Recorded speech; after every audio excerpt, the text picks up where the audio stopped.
Hi, welcome to another one of HeKatesXing, Tarot de Marseille. Let's explore what we're doing at the moment. So we're up to part 5, right? So we're doing the Hermit and the Wheel of Fortune, plus some extra cards, of course. We've got the numbers as well as the Sun in this case, and Judgment. So I've done things a little bit different with this series compared to the other one, but that's okay. The Santa Muerte Tarot series, of course, is quite different. This one here, I'm also looking at the book Predicting Your Future. That's by Julia and Derek Parker, the DK books. This book also covers learn how the I Ching, Tarot and runes can reveal intriguing new insights into your life. So it's quite a cool little book. It's got quite a lot of information with the runes and the I Ching as well. So let's have a look at what the Hermit speaks to us about before we look over there. So glasses on so I can read. It says truth, knowledge and guidance are the keywords. The questions that the Hermit asks: am I in a rut? Do I need medical stimulation? Mental stimulation. Medical. What is wrong with me? Sorry, excuse that. Disregard that comment. It should have read, do I need mental stimulation? Should I take up intellectual challenge? Am I becoming fixed in my opinions and outlook? Has the time come to move on and make changes? Where do I see myself in the future? Now, for me, definitely speaks about knowledge and guidance. Definitely speaks about truth and what's going on. He also talks to me very much about solitude, meditation, reflection. Knowledge comes through being silent in times. You know, I always think of this as a monk in some way, a wise man who has the staff of knowledge and the light that shines the way to that knowledge, to that understanding. And I think that comes through silence. Always speak to me also as in the darkness there could be a light coming through, because sometimes people will join the monastery in regards to a very dark time in their life. So that sort of reminds me of that. Maybe somebody's gone through some really deep stuff and they've turned, what needed to turn themselves in for some guidance or some understanding. And the monastery is one way to do that. So, I mean, it can mean other aspects. It could be a retreat of some sort. Maybe they're going on a retreat somewhere. I think that card can always speak to me about that as well. So interesting. So the next card we look at is the Sun. Okay, so the Sun for us, the keywords are vitality, energy and self-expression. And the questions to ask of yourself: do I try to get enjoyment and fulfillment out of every day? Do I enjoy my work? Do I need to fill my leisure hours in a more enjoyable way? Am I wasting my latent creativity? Am I bossy towards other people? Or do I encourage them to have fun? And am I lethargic? For me, the Sun is definitely about happiness and joy and finding an internal peace. It can also be about finding one's own vulnerability during a situation. Maybe the sun shining on the situation, so it's a positive aspect in the card. Can also be maybe there is a barrier to happiness or joy. Maybe there's a block, maybe there's a little obstacle that you might need to overcome to be able to what do you need to release so you can find your own happiness and joy. There's lots of things about this card that you may see when you start looking at the imagery, depending on what deck you have, to what the images are like, because you will find in some books the images may be slightly, in some decks the Sun might be slightly different imagery. As with any of the cards, the images might be slightly different. So let's have a look and see what 9 is in the Minor Arcana. Okay, 9 talks about equilibrium here. So that's interesting, isn't it? Equilibrium. 9 talks about equilibriums. So that's interesting. So everything is about an equilibrium. So everything's needing to feel balanced, needing to feel like it's on the right. And you can sort of see that with the way that everything is trying to be... What have I done? I picked up the wrong card. You know, I've picked up 10s instead of 9s here. Oh, talk about daft.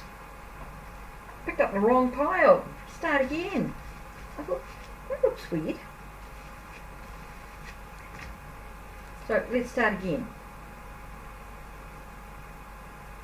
1, 2, 3, 4, 5, 6, 7, 8, 9. Now we're getting somewhere.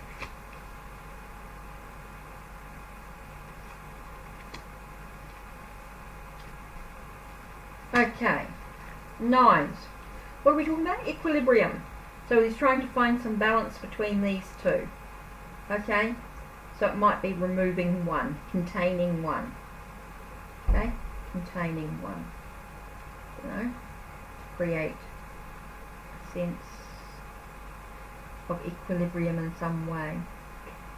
This one, to me, 9s are also about attainment, about trying to reach your goals in a way as well. I feel like this sense of attainment. It does talk about equilibrium. It doesn't sort of make a lot of sense for me regards to what I would normally do in a reading. So for me, 9s are more about attainment. It's about preparation. It's about nearing your goal or nearing the ending of something, ready for something new. So for me to try and think about things being in equilibrium, so that's interesting. I should really have a quick look and see what it actually says with, like, example 9 of Wands.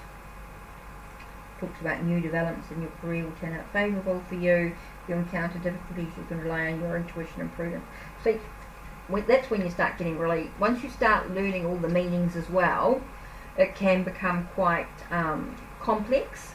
So that's why I want to keep things really simple and not look too much into what each card means as an individual. We're trying to look at things as saying, okay, the meaning of the card is equilibrium, right? Okay, so at this time you might feel as though your health, your finances are finally reaching a peak of equilibrium. Everything's sort of starting to feel like it's coming close together. Okay, your finances are coming together, your health is coming together, your sense of security is sort of starting to come together. It's starting to feel like everything's in balance. The equilibrium is such a difficult word to remember. Let's just say balance. Okay, equilibrium and balance. Okay, it feels like everything's sort of starting to come together. It's starting to feel balanced. We're there. We're preparing, maybe emotionally or maybe in a relationship. Everything's sort of starting to get into that sense of being balanced. Everything's sort of starting to feel like we're preparing for a sense of completion in some way. Here you've got the let's do the swords. We've got this mental idea, this suggestion, this plan, and it feels like everything's sort of coming into a sense of equilibrium. Everything's sort of starting to come into a bit more of a balanced state. Okay, so we're nearly where we want to be, because it's starting to feel like everything's sort of, we don't feel so wobbling on our feet, we don't feel like there's any conflicts. Everything sort of feels like it's coming together mentally. Okay, here we have this sense of energy coming in, and it feels like energetically, spiritually, creatively, with our sexuality, maybe identity with who we are as an individual, all that feels like it is coming into a sense of equilibrium. Everything's coming into balance. So maybe it does work. Made me redoing these decks and having a deeper look at them and seeing what they all mean sort of starts to bring in a bigger picture for myself, and maybe I'll start to see things from a different perspective. And that's why even after 20 plus years, my first deck was a 1JJ Swiss Tarot, very, very similar. I'm starting to see things quite differently as the more I work with these cards. So, and of course the more I work with that book as well. So yeah, maybe it works when you look at it like that. Equilibrium when it comes to 9s. Okay, so let's do 10s now. Where we're at. Okay. So we're going to start looking at the 10s. Right, so 10s are the Wheel of Fortune. Okay, Wheel of Fortune. And we have Judgment. Okay, Wheel of Fortune and Judgment. Do that shortly. So 10s, now we start properly. And I had these round the other way before, so I've sort of really confused the issue, haven't I?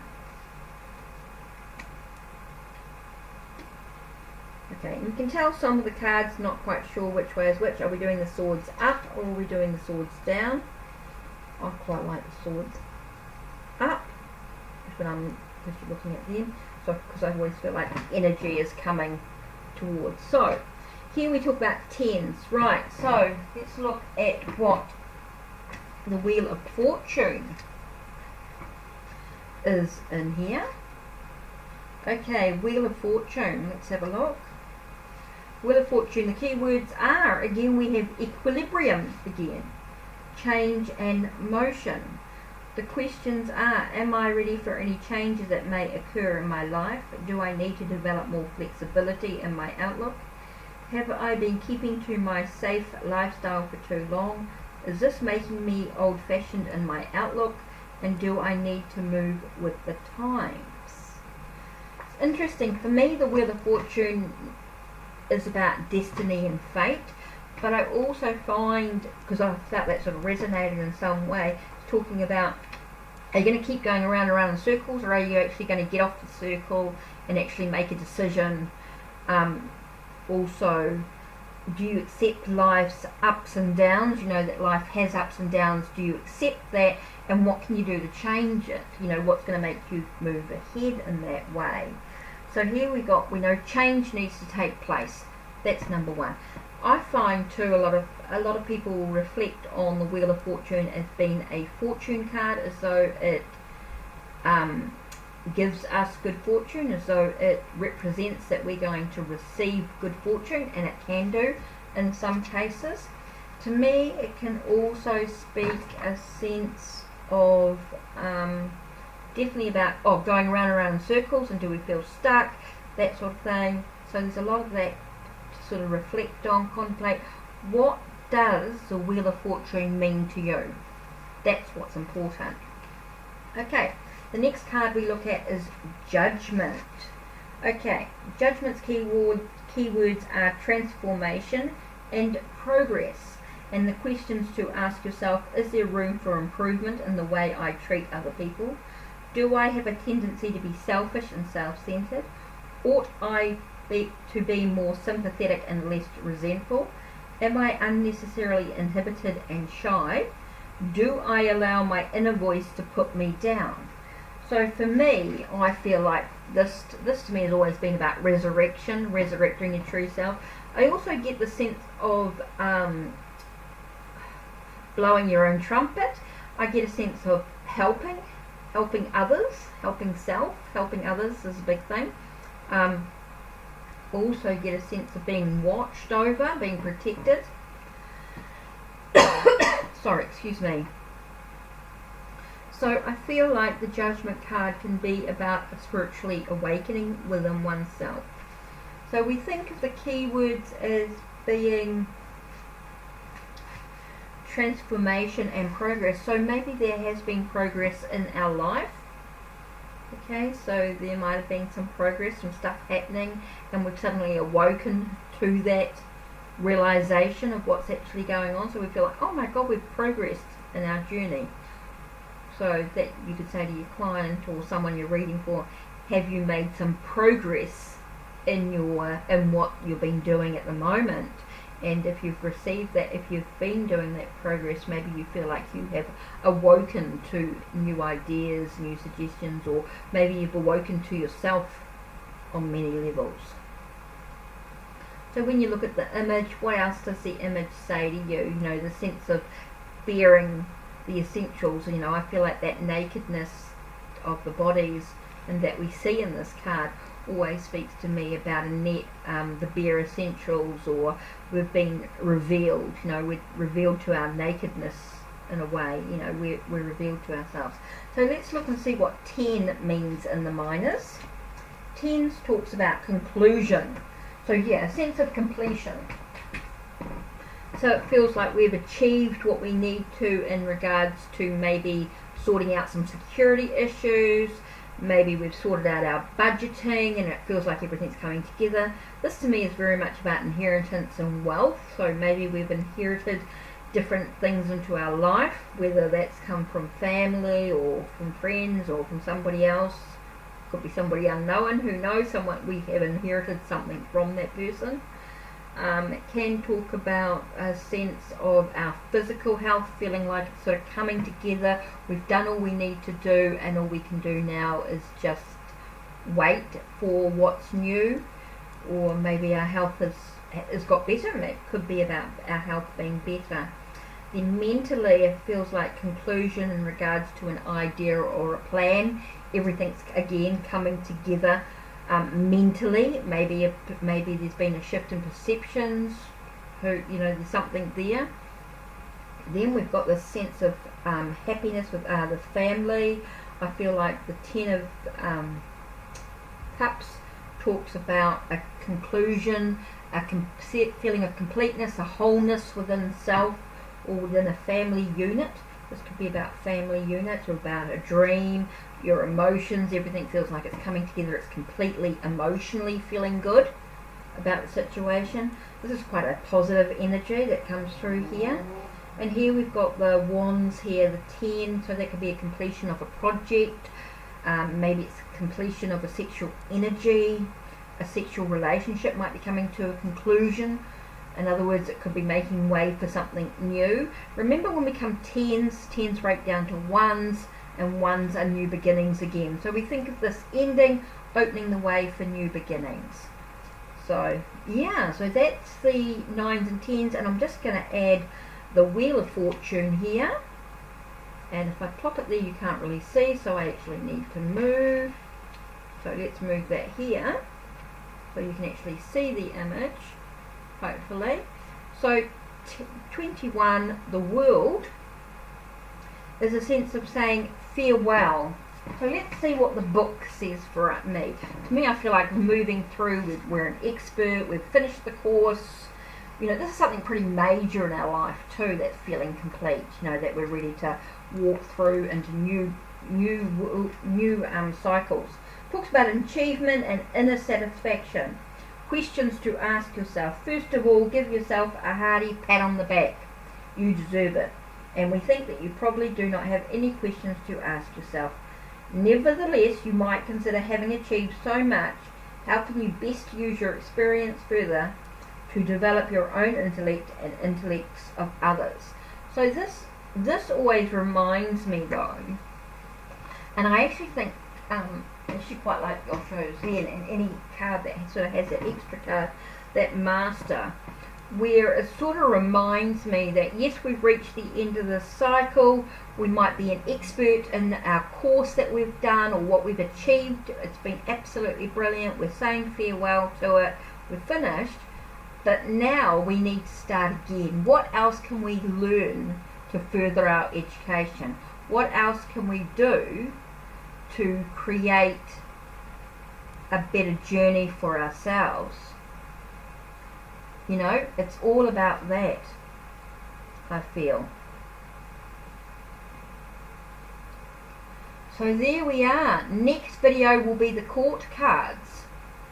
Hope you've enjoyed so far this series. We've got one more video left of this with the Tarot de Marseille, with looking at the court cards. Don't forget to subscribe and ring the bell. Don't forget to like the video. Don't forget to share with friends if people are interested in learning the Tarot de Marseille, looking at what I feel in the meanings of the cards, sharing a little bit from the book, from Predicting Your Future. Don't forget, different books, different ideas, different suggestions. You might find something that resonates with you and discard the rest. It's all about what works for you. Keep it simple. Don't try to get too complicated. Don't try and learn everything. These are just really quick things to think about. See if it resonates. If it does, great. If not, try something else. There's some fantastic videos online in regards to Tarot de Marseille. It's actually a guy that there's one that I really like, but unless you speak French, it's a little difficult. So totally up to you what you do with what I'm talking about, whether you take notes, whether it resonates with you, whether you discard it. Totally up to you. Don't forget, take care, enjoy the rest of your day, and blessed be from HeKatesXing.